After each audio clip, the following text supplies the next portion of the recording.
Hey guys, it's Jeff. So it's been a while since I put out any fresh content. After SHOT Show this year, I had a lot of videos to put up. So I've been putting those up over the last couple of weeks, going on to months now. So I wanted to get a new video out. So with everything going on in the world, self-isolations and coronavirus and, the economy is starting to take a hit, I'm noticing a lot more traffic on my channel now. So this is an opportunity for me to get a new video out. This one's going to be on the Galil ACE. If you haven't subscribed yet, I've seen a lot of new subscribers, a lot of channel views on the channel. So for those of you who've taken the time to subscribe, thank you for that. Subscriptions are really what motivate me to keep making this content. So thank you for subscribing. If you haven't subscribed, please take a second to consider hitting that box and throwing me a subscription. I'd really appreciate that. So anyway, coming up, the Galil ACE in 7.62x3.9. Coming up after this.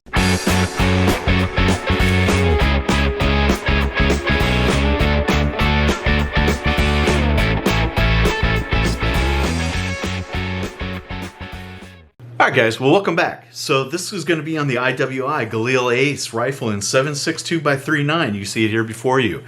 Fantastic gun. Just want to cover it real quick and then we'll move right into the review. So who's this gun intended for? Well, the gun is an AK variant 7.62x3.9. They come out in other calibers, 5.56 and the NATO round 7.62. But this one is the AK 7.62x3.9 variant. There are militaries and law enforcement agencies throughout the world that are picking this up and putting it into service in their areas. I think two areas that I was able to pick up on. I think the Ukraine is picking it up, and another larger country that's starting to see them show up is Mexico. So outside of Israel, it is being sold to other countries to be put into service in law enforcement and in military service. Now, it's an intermediate cartridge, so shooting the intermediate cartridge of 7.62x3.9, it's going to have some applications for pest control, coyotes, hogs, the two-legged kind of pests. Those are also going to be a great cartridge for those kinds of problems. So if you've got a lot of property and you need a quick go-to gun, great cartridge, great gun to choose. This is an upgraded version of the AK-47, so if you've got an AK-47, shoots the same cartridge, right? I mean, this is a Wasser 10, great little gun. I've modified it quite a bit for my use. It was time for me to upgrade. So I think I had gone as far as I could go with a Wasser, and I wanted to get something a little better. K-pattern rifles that, are higher end, coming from the Eastern Bloc countries, Russia, in that sort of area, so you could get an arsenal, you could get something a little bit better, but I wanted to go with the Galil ACE. I got a chance to shoot it a few times and I was enamored by it, so that's what I picked up for my use. Other people are going to want to stay traditional. God bless them, they can do whatever they want to do. This is for the Galil ACE. I like it. It is the next evolution in my AK journey. Kind of going into the gun, get right into the review now. So what you have here on the front, you have an A2 style flash hider. So this is going to be something that's very utilitarian, has a lot of great applications for flash suppression. It's been tried and true, been used on AR-15s for decades now, and it works just fine. There are aftermarket variants that you can pick up for this gun, so if you want to change that out, there are options for you. Now, I did talk to the IWI guys when I was at SHOT Show, and one of the things that I asked them about, is why don't they make a lot of aftermarket parts for the Galils and the Tavors and that sort of thing. And something that made a lot of sense to me is they put out their gun and then they leave it to the third-party manufacturers to come in and make modifications to the firearm that they think that the consumer will want to add on to their gun. So that's good for both them and for the third-party companies out there that are doing machining for guns. This is a great platform to put aftermarket parts on, and I am too. I mean, I'm perfectly guilty of that desire. I like to modify my guns, make them fit better for me. Very few guns do I own that I leave 100% stock. So anyway, moving back, you have your front sight. It's adjustable for elevation here, and it does have a tritium insert in here. I don't know how well that's going to be able to be picked up on camera, but Yeah, probably not. So anyway, just trust me, it does have a tritium insert. It is night visible. Moving back on the left side, you have a pick cover, Picatinny cover. So if you push this guy down, move it forward, you will be able to get inside there and see that Picatinny rail. Now, is that something that you want? Is that a feature that you're interested in? I don't know. I am not. So this whole thing is going to be replaced. However, it does have grooves in it for a pressure switch if you want to do a left side pressure switch. And every single side has one of these. So you have one on left, right side, and on the bottom. This isn't going to be staying on my gun. I am going with an aftermarket front grip, but it's there for you if you're the kind of guy that likes that kind of thing. Anyway, moving on back. So here we have the magwell cover. This is one of the issues that this gun had when it came into market was it had a weight problem. A lot of the complaints that the Israeli military mentioned about were the weight, that it was a heavier gun in comparison to other options they were looking at. So IWI took that criticism and they came back and they modified the gun and they put this polymer section here, which reduced the weight of the gun. Now the downside to that is I've got a bunch of different magazines here. Some of these magazines will work just fine. A couple of Magpul mags. I've got a Bulgaria. I've got, I don't know, Korea or Ukrainian surplus. And then you've got Tapco, right? So Tapco is a decent magazine. They're not quite pro mag quality. I'd say they're a little bit better than that. They work really well for me. I've never had any problems with any Tapco magazines. However, they are a fatter magazine. So when you go and you try to rock this little bit of polymer right here and here are going to prevent that from rocking into the magwell as long as this cover's on here. So what some guys are doing is they're coming in here and they're dremeling this section off, putting a cut right here in front of the trigger guard, and that's kind of opening up all of this area, including the mag release. So then you can get your fatter mags in there. Aftermarket, I think it's X-Tech is making an aftermarket mag that's really wide, and then you also can use your drums if that's something you want to use your AK for. So if you have a drum, I do have a Korean drum. It's fun to shoot once in a while. It's not something I like to do, mag dumps, especially with the price of ammo now. But if you do, you're going to have to make that modification. Now, a company I wanted to share with you, this was another company that I met when I was at SHOT Show, is a company called Kns Precision. Now, Kns Precision is a small little company out of Fredericksburg, Texas. They manufacture aftermarket items for different guns, and the Galil is one of those. So here's their business card. I got a chance to meet them when we were at SHOT Show. Great guys. So if you want to reach out to them, they have a good website, a lot of good products on there. They make a product. If you didn't see that, go back and hit the pause button on it. But they make a product. It's a hold delete for this section right here. It's a new trigger guard. It's a new grip area. This whole polymer piece comes off, and they replace it with a machined trigger guard and a receiver mount for an aftermarket grip. So if you like the US Palm grips or you like the Magpul grips for your AK-47s, you can replace this with that. Now, this is a little bit smaller of a grip. It's not the most comfortable grip I've ever used. So that may be something that you're interested in looking at. I know I definitely am. Now, coming up here, you have the left side charging. Left side charging is 2 thumbs up for me. I think that's an improvement over the traditional AK-47, where if you look at the AK, you have a right side charging. Well, there's nothing wrong with right side charging. This gun's been a great gun for a lot of decades as well. But if you're like me, you're a right-handed shooter, you don't want to have to reach under the gun to engage that charging handle. It leaves a lot of opportunity for you to get bit by the dust cover over here. So I just choose not to do it. If I can help it, I will take my hand away with the right hand and charge the gun. Now that it's on the left-hand side, you don't have to break your grip and charge the magazine. You just reach your left hand up and you can keep on target. It's a lot smoother action. Also, the mag release is pretty pronounced on this. It's much better mag release than the traditional washer. I know they make aftermarket parts for that as well, but this comes with it. I like it. It works well. Now, moving back, you got the dust cover here. I thought this was kind of gimmicky until I got it, but once you use it and you see how much open space this would be if you didn't have it there, I can see why they did it. You don't want to have a bunch of openings in your gun for crap to fall down into, so it makes a lot of sense for why they did it. And it works well. It doesn't get in the way. It's not a problem. So yeah, I don't have an issue with it. It's there. It's cool. It works fine. No big deal. Now, moving back on the left-hand side, you have the safety release here on the left-hand side. This is an ambi safety gun, so you still have the traditional swipe up thing on the lever on the right-hand side. It's not exactly the same as the AK-47. You can see that there, but it works in the same motion where you can flip it with your finger and take it off. I like this on the left hand side because if as you're bringing it up low ready or high ready and you want to engage your target, you hit it off with your thumb and you can go right into action. I like it for that. You don't have to break your grip to try to take it off if you get smaller fingers, smaller hands like I do, have a medium-sized glove.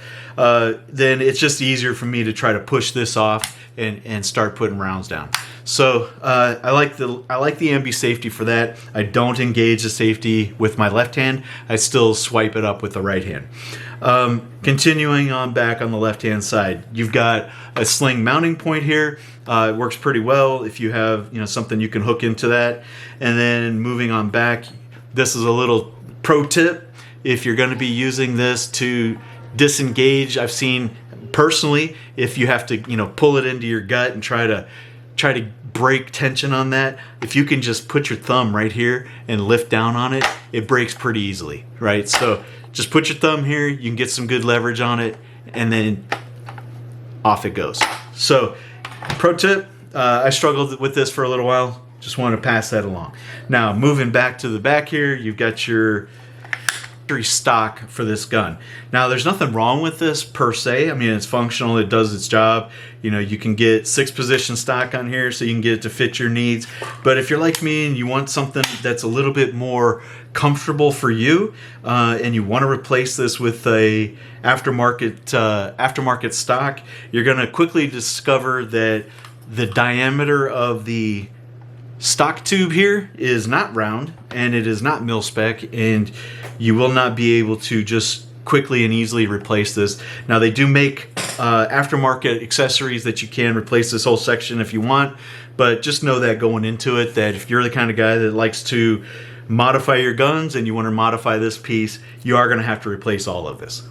So another thing that I noticed, if you're running an optic, and on this gun I've gone with the Cyclops. This is the primary arm Cyclops Prism 1X sight. Like it a lot. I tried a bunch of different optics before I selected this one, but I like this one for what it is. It's really good optic, and the price point was perfect for me. So I run an optic on here. I tried multiple optics, but one thing you'll notice is if you're going to run an optic, you're going to need a cheek riser. Now this comes with the firearm when you get it from the manufacturer, so if you're buying it secondhand, make sure the guy throws that in there. If you're going to run irons only, it's too high for iron sights, so you're going to have to take it off if you're going to run the irons. But if you're running an optic, you're going to want that. It's going to give you a good cheek well, so whenever you set the position of the stock, the 6-position stock, you'll be able to quickly put this up to your eye and be able to take shots. Now that's it on the left hand side of the gun. We're gonna move to the right side.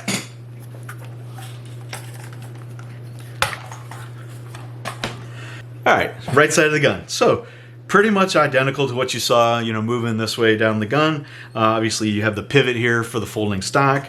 One feature that I wanted to point out here on the right hand side is you have the traditional safety mechanism. If you're familiar with the AK-47s, the sweep on that is similar to the AK-47s. I prefer that. With my index finger I can just reach up and throw it on safety whenever I'm done shooting.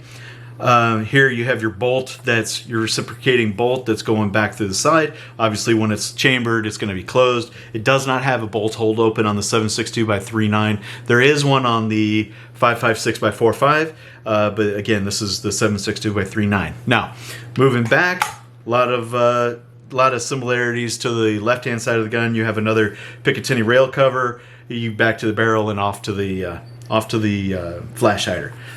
Towards the bottom, I talked about the mag well.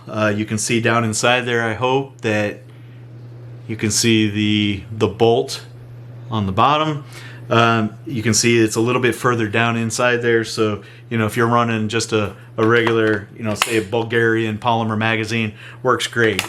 Slides right in there, no problem, no wobble, no wiggle, nothing. Very tight fit. But if you try to go with a fatter Tapco, not gonna happen. So just be aware of that. I mean, like I said, Kns Precision does make a good aftermarket one that I'll probably be going with.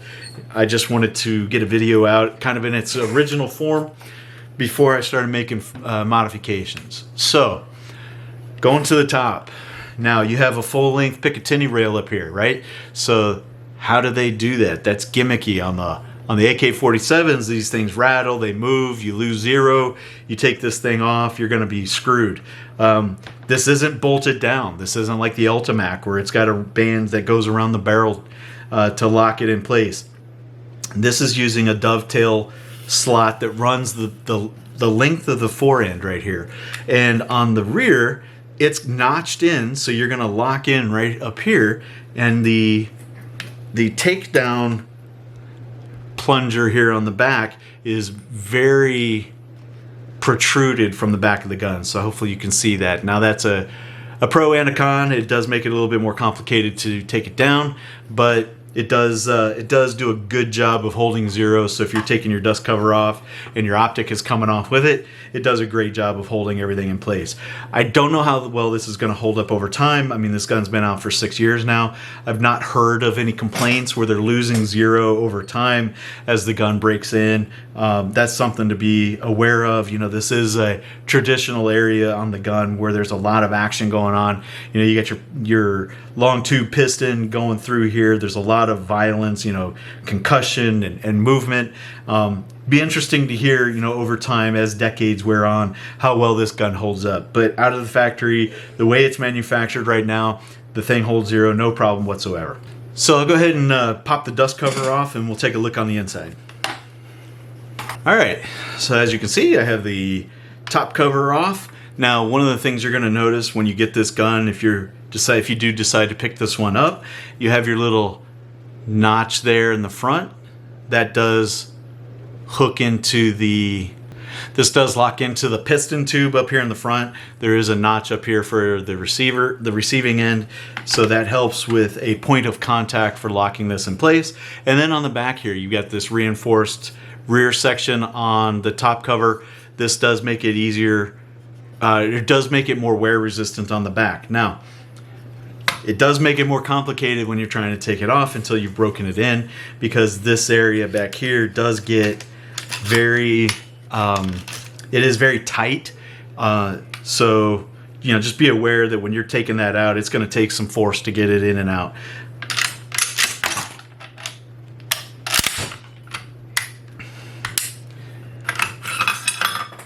So here's the piston, the bolt, the carrier, and then your gas tube with the Picatinny Rail section on the top. And there you can see the channeling. I don't know how well you can see that.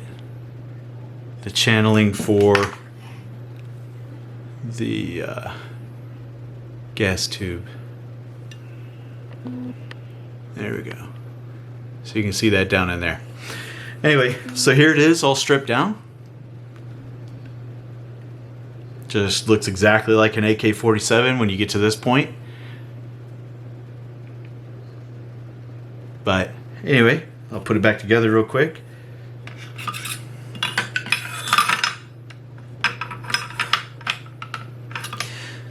So putting it back together, obviously you got to get that channel into that notch right there. It begins nice and tight. Now, putting the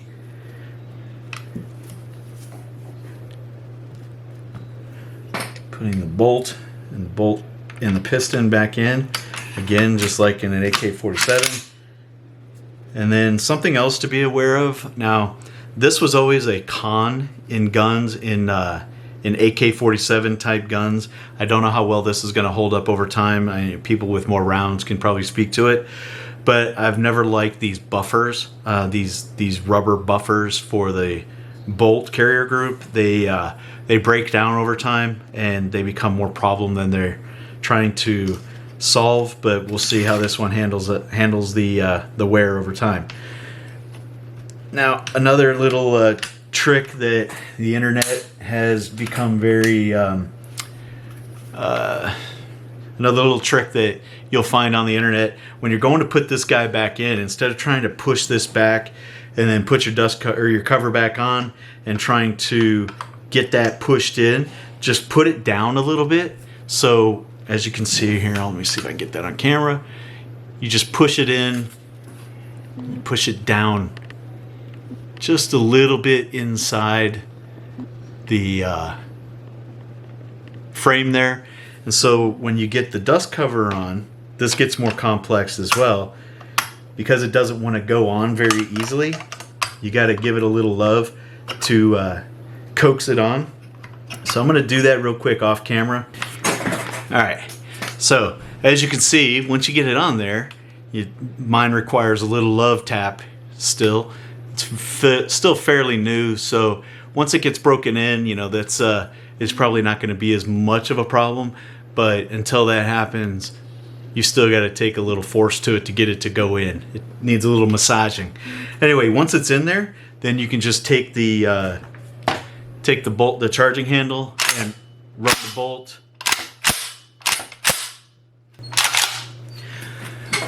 Here we go. So again, it took a little bit more massaging. Anyway, you get the idea, guys. You get that lined up, you charge the handle or charge the gun, and that comes popping out the back. Mine took a little massaging some more. I had to hit it a few more times to get this lined up 100%, but now that it's in there, it's fine. So this is one of those guns that as it breaks in, because the tolerances are so tight, things will start loosening up on it. But when you get it from the manufacturer, everything's nice and tight on it. That's good and bad. You know, if you're familiar with the AKs, one of their claims to fame is, you know, it rattles, it's loose, it's open, but it works 100%. So I don't know how true that is, but that's one of the those internet lore kind of things. Anyway, things I like about it. So super solid construction, has a lot of market segmentation that is starting to make traction, you know, gain ground in. I think these are fantastic weapons. You know, if you're looking to upgrade your comm block era AK-47, you like the way it works, I think this makes all of the correct improvements for that gun. But if you have a good AK-47 and it's working for you, do you need to upgrade? Absolutely not. The AK-47 has been around longer than I have. It'll be around long after I'm gone and you're gone. So, you know, you don't have to upgrade it. It works perfectly fine the way you get it. The downside is this thing feels a little clunky. It feels a little heavy. The tolerances being so tight, it's going to take some time to work some of those out. And this forehead, gotta go. I've already got one on order. This one's being replaced. Other than that, I think it's just a matter of seeing how it's going to hold up over time. So anyway, that's all I got, guys. If you like this video, give it a thumbs up. I appreciate that immensely. You can look for me on my other social media channels. I'm on bitshoot.com. I do put stuff up on Gunstreamer still, and you can find me on Facebook and Instagram. Instagram is probably the place to follow me if you're looking for real-time content. You know, my travel and things that are going on in my life that are outside of guns as well as guns. You'll find a lot of gun content there, but other things that I'm doing as well. So if you're just interested in getting to know me, you can find a lot of information about me on Instagram. Until next time, guys, thanks for watching, and if you haven't subscribed, please do, and I'll see you next time. Thanks. Bye.